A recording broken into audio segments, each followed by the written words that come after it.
who became the talk of the town for scaling two of the world's highest mountain peaks, Mount Everest and Mount Lhotse, in just 6 days.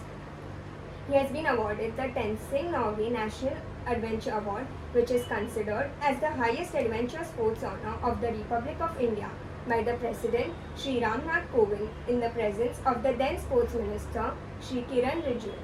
Having quit his engineering degree, he decided to pursue mountaineering as a full-fledged career and has been reaching new heights, quite literally. With a conviction to prove to the world that one can get paid to pursue the career, Keval has inspired thousands of youth.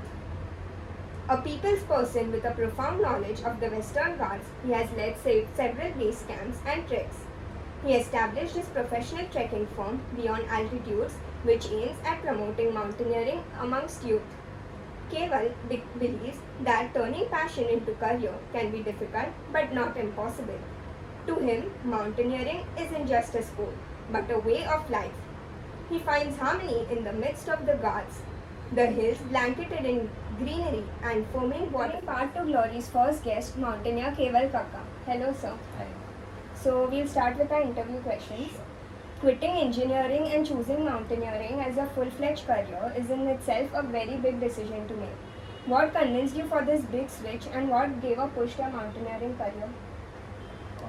The thought of it was scary in the beginning because during that time when I talk about the 90s, I did not have much of exposure that what could be done as a profession, and pursuing engineering and getting into an engineering based college. Like I was in Mohammad Haji Shabu Siddiq College of Engineering, the only one in Mumbai, and then coming out of it was very skeptical, but I think my support from the family was immense, and they said, if you believe in your dreams, definitely you will find out the path. Wow. So they encouraged me a lot. Even my friends said, do whatever you love, whatever you want to do. And by then I had done various one-day treks in the Sayadris, and also adventure was blooming. So I thought, okay, I could have faith and keep walking on the path which I am. And definitely there will be ups and downs, but let's face it and find out a way. So I always found out that solution to how to make a path from that. Wow, that's wonderful. So everyone is aware of the accomplishments, but only a few are aware of the failures that aided this triumph. Similarly, even you must have had your bad times. So how did you overcome your failures? There were a lot. So, the biggest failure, if I talk about just before Everest, I was climbing in Ladakh, and it was on the 14th of Feb that I summited Mount Stok Kangri in the winters of Ladakh. And while descending, I was wearing gloves and everything, all the precautions was taken, but the weather was so bad, and with the rescue, etc., I got a frostbite, so I had to cut my tip of the thumb, and I had to get it amputated. And that year was the year when I had planned for Everest, but crucial pain, 2 months I couldn't move, and I was restless. I couldn't sleep at night too, because it's my right hand and most of the work I do it with my right hand. So even holding a pen was difficult, and constantly going to the hospitals. I went to Godrej Hospital in Vikhroli to take various treatments, etc., and going from doctor to doctor. And I mean, that was really a time where everything tested my passion, like whether I will be able to hold a ice axe again or not, whether I will still be able to climb or not. But the one thing that crossed my mind was that if not climbing, then what will I do? And there is nothing which I love the most. So I thought, okay, there are people who have climbed mountains without a hand, without a leg, or without anything. So it is then that I realized that to climb a mountain, you definitely need skills, etc. But what you need the most is the will. So if you have a strong will, you can sail through anything and you can come out of it. So then I said, no giving up. I'll take time. I'll do whatever it takes. And finally, in that year, 2018, I climbed Choyu, which is the world's 6th highest mountain. Oh, wow. And during that also, my Sherpa, who is your backbone or your fellow climber, he became sick and he turned back from base camp. So I had to complete the whole journey on my own. And during that time, my will was so strong facing with this. Already I was, having a problem with my thumb, and I had just come out of it and everything. But when I reached the top of the mountain, I could see Everest right in front of me. And I felt that the sun rays and everything, like the mountain is calling me, and I thought, okay, this is the right time. So this is from the mountains how I learned that no matter there will be ups and downs, There will be times that will be breaking you, or Correct. but what is important is your will, how strong will you are. And if you keep your will really strong, you can achieve anything. So I think not giving up is the only thing to pass the storm. I think that was so much inspiring. Thank you. So, coming to Mount Everest, your biggest achievement. As we all know, it is every mountaineer's dream to conquer Everest. So, we would love to hear your story. As a mountaineer, always everybody fascinates of one day climbing the ultimate goal, because Mount Everest is the highest mountain in the world. But when I started my journey, it was not only about Mount Everest. So when I started thinking about the mountains, I had no ideas. I was in my school, and I used to go for one day hikes in the Sayadris. So every mountain top that I went to was the highest for me. Oh. And then, I got this weird dream that, okay, someday I want to climb the highest mountain, Mount Everest. Why not? It is the highest point, because you can see you're on top of the world. There is no land ahead. And being a mountaineer, you're climbing on land, and that is the highest point you want to reach. But slowly and steadily, I realized that, okay, this is not a journey of scaling heights or making records, etc.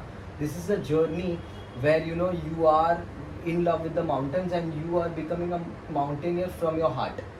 So then I made mountaineering as my lifestyle.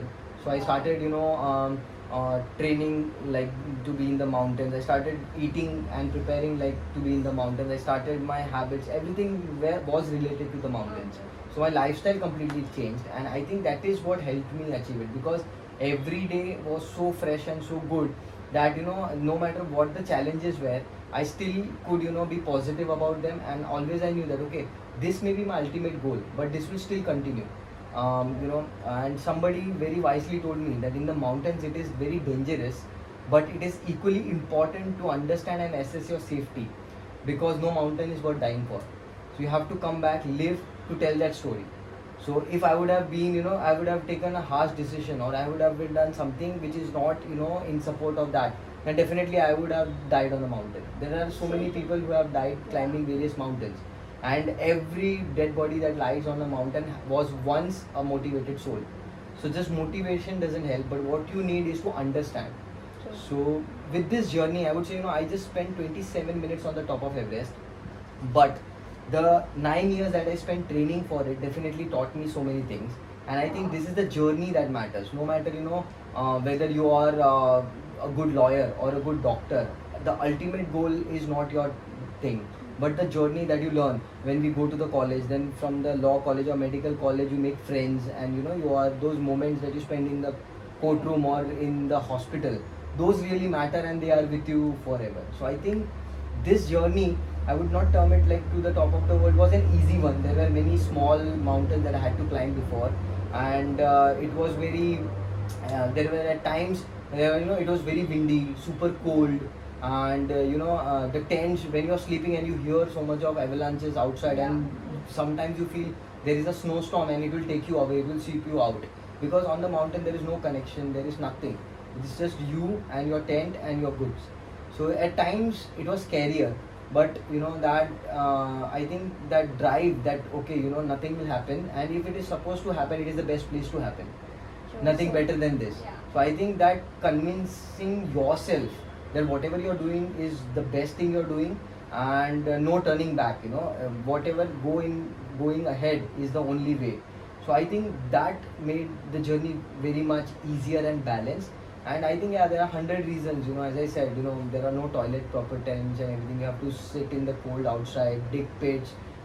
Sometimes the food is half cooked or raw. You have to eat whatever it is, and you have to manage in that, etc. And being a vegetarian, it becomes difficult to maintain the food, etc. So many things, so many reasons, but only one reason, that is to always keep going ahead and exploring new things, that kept me going, and that is my journey, I would say, to the top of the world. I think this was such a wonderful journey, and Mount Everest would be privileged to have a climber like you. The fun part. So we have a question answer round and a this or that round. Sure. So we start with this or that. You have to choose between two options. Okay. So first one is Kalsubai or Alang Kulam. Both are mountains, both are my love, but I would say Alangudan. It's a long journey. Yeah. It's Yeah. a More days in the mountains. yeah. Healthy food or junk food? Again, healthy food, but with few cheat days. Trekking with a group or solo trekking? Trekking with a group. Friends. Anybody, Memory. but yeah, you need to have that vibe together. So definitely a group. Okay. Sunrise or sunset? Sunset. Why? Any? Because when the sun is setting and you have had a very rough day, but that single point and that view always keeps me up, and it keeps me more curious the how will be the next day. Correct. So GoPro or Instax 360? I've used GoPro for long, so GoPro for sure. Okay. So money or fame? Not none of them. None of them. Yeah, Okay. Books or movies? Books. Okay. Shin-chan or Tom and Jerry? Tom and Jerry. Yes. Tom and Jerry.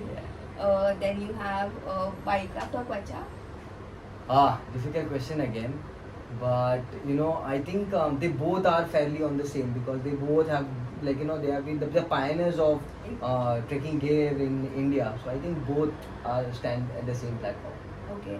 So it was nice this or that. Yeah. So now we'll come to the rapid fire. Sure. So the first one is what other sport if not mountaineering? Badminton. Badminton. So Yeah. you've been playing badminton or? Yes, at times. Okay.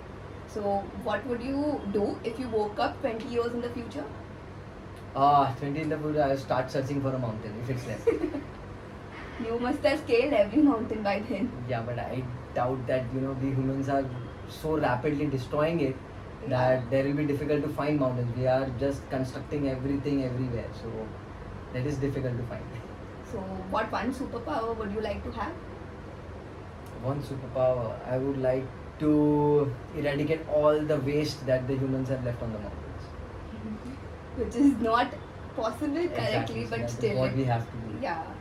Your most embarrassing moment in your mountaineering journey? I don't think any. None.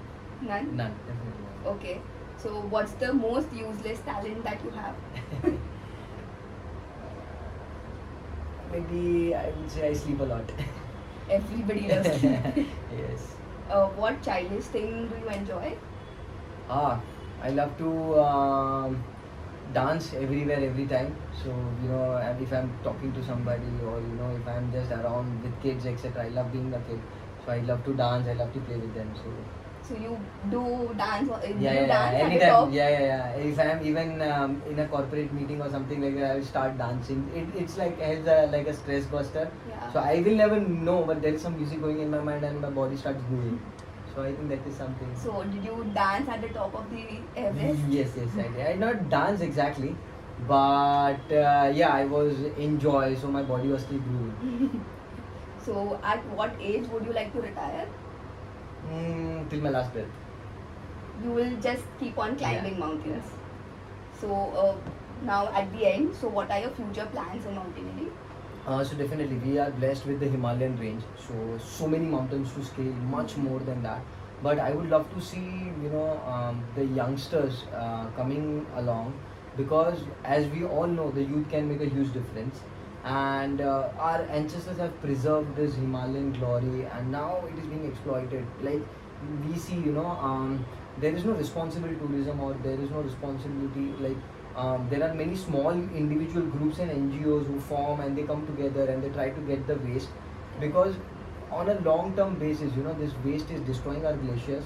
So we can see in news every time, that there is some or the other landslide happening, or there is some or the other glacier bursting, etc. So all this is impacting on a large scale now, and this is something which we hear often.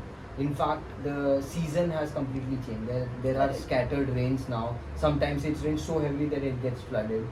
So we humans have, on the name of development, I would say, we have somewhere or the other compromised with the nature. And as I say, once you look at a tall skyscraper and once you look at a tall mountain, so you yourself will make out what makes you more happier. So we all have that answer, right? So I would in near future want that the youngsters or the youth who are into adventure and who just wish to contribute, they come along and we are running weekend treks and cleaning camps where they join us and we try to get as much as waste possible and keep the environment clean. That it has a huge impact and this impact should be reduced with time. So I am trying to do that. So figure out ways how I can bring the community together. And also there is a dream to climb more and more, because obviously this is like an addiction. Correct. It never stops. It keeps on growing. So one mountain to the another, other to the other, and this journey always teaches you something. So I am still learning, Correct. and I wish to keep learning and exploring more. So I think this journey will continue with many more adding and making it more beautiful and simpler. Okay, that was really nice to hear about. So at the end, just a final message to the youth. As I said, we have a great problem with the waste management, etc., and especially in the mountains, because here we dump something. There is this, government facilities, the municipality who comes and collects the garbage and tries to, they dispose it off. But in the mountains, to get it from maybe say a height of 6,000 feet or 10,000 feet, it is extremely impossible. So if we all contribute our bit whenever we are going in the mountains as a trekker or as a tourist, or we are going with our family and friends, etc., so we try to spread this and get as much as waste possible and try to reduce the use of plastic. That will be really great. So that will really help us, and I think this is one thing that I want to promote in the near future. So I think even 1%, like if 1% contribute, that will be a great task. So that is my message, that please stop and reduce the use of plastic, and keep the environment as much as clean as you can. Okay, so finally a good message to the youth. Hope everybody adheres to this. Yeah. So finally, this is one memento. Sorry. From our club. Thank you so much.